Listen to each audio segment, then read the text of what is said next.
அண்மை செய்தியை பார்த்து வருகிறோம். தென்மேற்கு வங்கக்கடலில் நிலவும் காற்றழுத்தம் ஆழ்ந்த காற்றழுத்த தாழ்வு மண்டலமாக வலுவாகினது. அது தொடர்பான அண்மை செய்தியை பார்த்து வருகிறோம். அடுத்த 12 மணி நேரத்தில் தென்மேற்கு வங்கக்கடல் இலங்கையை ஒட்டிய பகுதிகளில் மேலும் வலுவடையும் எனவும் கூறப்பட்டிருக்கிறது. கூடுதல் விவரங்களோடு இணைகிறார் நம்முடைய செய்தியாளர் வெங்கட்ரமணன். வெங்கட்ரமணன், வணக்கம். விரிவான விவரங்கள்.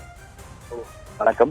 நேற்று இரவு 11:30 மணி அளவுல காற்றழுத்த தாழ்வு மண்டலமாக நிலவி வந்த நிலையில இன்று காலை 5:30 மணி நிலவரப்படி ஆழ்ந்த காற்றழுத்த தாழ்வு மண்டலமாக வலுப்பெற்றிருக்கிறது. குமரிக்கடல் மற்றும் அதனை ஒட்டிய தென்மேற்கு வங்கக்கடல் இலங்கை பகுதிகளில் நேற்று முன்தினம் உருவான காற்றழுத்த தாழ்வு பகுதி நேற்று ஆழ்ந்த காற்றழுத்த தாழ்வு பகுதியாக வலுப்பெற்று நேற்று இரவு 11:30 மணி நிலவரப்படி காற்றழுத்த தாழ்வு மண்டலமாக வலுப்பெற்றது. இந்த நிலையில்தான் அந்த காற்றழுத்த தாழ்வு மண்டலம் இன்று காலை 5:30 மணி நிலவரப்படி ஆழ்ந்த காற்றழுத்த தாழ்வு மண்டலமாக வலுப்பெற்றிருக்கிறது. இது அடுத்த 12 மணி நேரத்தில் தென்மேற்கு வங்கக்கடல் மற்றும் அதனை ஒட்டிய இலங்கை பகுதிகளில் வடக்கு வடமேற்கு திசையை நோக்கி நகர்ந்து மேலும் தீவிரமடையும், அதாவது புயலாக உருமாறும் என இந்திய வானிலை ஆய்வு மையம் அதிகாரப்பூர்வமாக தெரிவித்திருக்கிறது.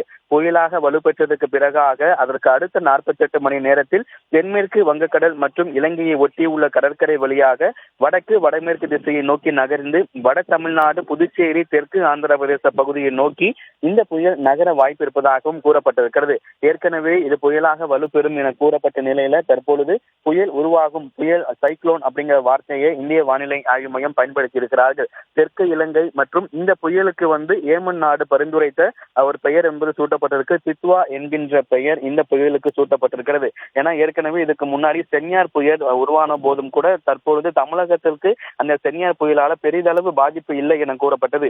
இலங்கையில உருவாகி இருக்கக்கூடிய இந்த புயல் தான் தமிழ்நாட்டிற்கு பெரிதான மழைக்கான பாதிப்பை ஏற்படுத்தும் என ஏற்கனவே வானிலை ஆய்வு மையமும் தெரிவித்திருந்தது. வடகிழக்கு பருவமழை தொடங்கியதற்கு பிறகாக 3வது புயல் என்பது உருவாகி இருக்கிறது. மோன்தா, சென்யாரை தொடர்ந்து தற்பொழுது ஜித்வா என்கின்ற புயல் என்பது உருவாகி இருக்கிறது. இந்த ஜித்வா புயல் தான் தற்பொழுது தமிழகத்துல வட தமிழகம், புதுச்சேரி, காரைக்கால் பகுதிகளில் அதிக மழையை கொடுக்கும் என எதிர்பார்க்கப்படுகிறது. இந்த புயல் அடுத்த 12 மணி நேரத்தில் உருவாகும் என கூறப்பட்டாலும் எந்த ஆந்திரா தமிழகம் ஒட்டி கரையை கடக்குமா, எந்த திசையை நோக்கி கரையை கடக்கும் அப்படிங்கிறது, அதாவது அது தொடர்ந்து நகர்வுகளை பொறுத்தும் தெரிய வரும். இந்த புயல் மழையை கொடுக்கக்கூடிய புயலா அல்லது காற்றை கொடுக்கக்கூடிய புயலா அப்படிங்கிறதையும் தொடர்ந்து அதனுடைய நகர்வுகளை பொறுத்து தெரிய வரும் என கூறப்பட்டிருக்கிறது. ஏற்கனவே 29ஆம் தேதி வட கடலோர மாவட்டங்களுக்கு அதி கனமழை எச்சரிக்கை விடுக்கப்படக்கூடிய நிலையில இந்த புயல் காரணமாக நாளை முதலே ஒரு சில வட கடலோர மாவட்டங்களுக்கு அதி கனமழையை எதிர்பார்க்கலாம். வங்கக்கடல் பகுதியில் நிலவி வந்த காற்றழுத்த தாழ்வு மண்டலம் ஆழ்ந்த காற்றழுத்த தாழ்வு மண்டலமாக வலுப்பெற்றிருக்கிறது. இது புயலாக வலுப்பெறும் எனவும் இந்திய வானிலை ஆய்வு மையம் தற்பொழுது தெரிவித்துள்ளது. விவரங்களை வழங்கியமைக்கு நன்றி வெங்கட்ரமணன்.